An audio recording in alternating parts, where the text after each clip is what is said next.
Kurang lebih 13 tahun saya sudah bekerja di Telkom sebagai account manager. Kalau AM itu fleksibel ya. Kalau secara kedinasan memang kita sampai 8 jam kerja. Tapi kalau tidak menutup kemungkinan kalau ada gangguan, itu kita tetap handle, kita tetap harus fast respon gitu. 24 hours sih.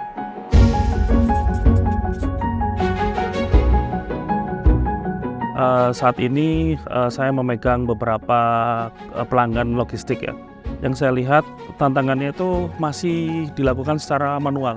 Perhitungan kontainernya sampai memonitoring bahan bakar itu juga masih dilakukan manual gitu. Persaingan di industri logistik itu cukup susah apabila tidak ada digitalisasi. Telkom saat ini sedang banyak mengembangkan solusi dan inovasi digital.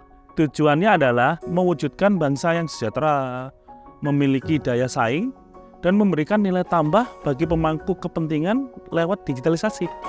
Tentu saja, saya harus ambil bagian di sini. Beruntungnya, saya sebagai account manager di Telkom selalu disupport untuk mempelajari dinamika bisnis di Telkom.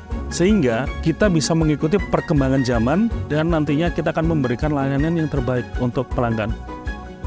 Kita memiliki tim yang sangat solid. Kita bisa mengerjakan atau mampu mengerjakan sesuatu yang sifatnya customize. Contohnya adalah proyek IoT Antares yang baru-baru ini saya closing. Bisa dibilang ini uji nyali sih bagi saya. Selain ini adalah proyek digital saya yang pertama, bahkan ini berbeda jauh dengan background saya. Bagi saya, tidak ada kata gagal, karena itu akan berdampak ke pelanggan. Tentu saja nama baik Telkom. Potensi digitalisasi di industri logistik sangat terbuka lebar, meskipun tantangannya tidak kecil. Sedikit gambaran, tantangan industri logistik nasional terdapat pada dua hal.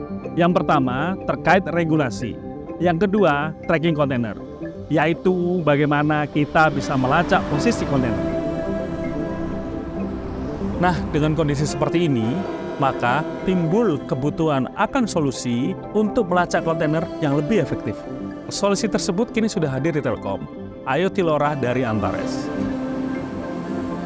Yang paling penting adalah Telkom sudah memiliki lisensi di Indonesia, ditambah telah memegang ISO 27001 terkait keamanan data. Tidak berhenti di situ. Ketika IoT sudah terpasang di device, user dapat melakukan pemantauan pada dashboard secara real time. Teknologi IoT dengan jaringan LoRa yang dimiliki oleh Antares Telkom tidak hanya bisa digunakan untuk industri logistik saja, tapi manufaktur juga. Contohnya adalah menghitung average produksi. Saat sensor terpasang, maka kita bisa memantau pemakaian daya, bahan bakar, dan penghematan yang bisa kita lakukan. Begitu juga jika kita tempatkan di pengolahan limbah. Sensor bisa mendeteksi seperti apa kadarnya dan memberi rekomendasi analisa tindakan lebih lanjut. Saya itu berjiwa kompetitif, tapi bukan dengan orang lain, melainkan dengan diri saya sendiri. Harapan saya ke depan, saya ingin memiliki pencapaian yang lebih gila lagi. Terlebih, saya juga merasa tertantang dan siap berperan aktif dalam proses digitalisasi bangsa, lewat berbagai solusi digital yang Telkom tawarkan. Jadi, kapan kita bertemu?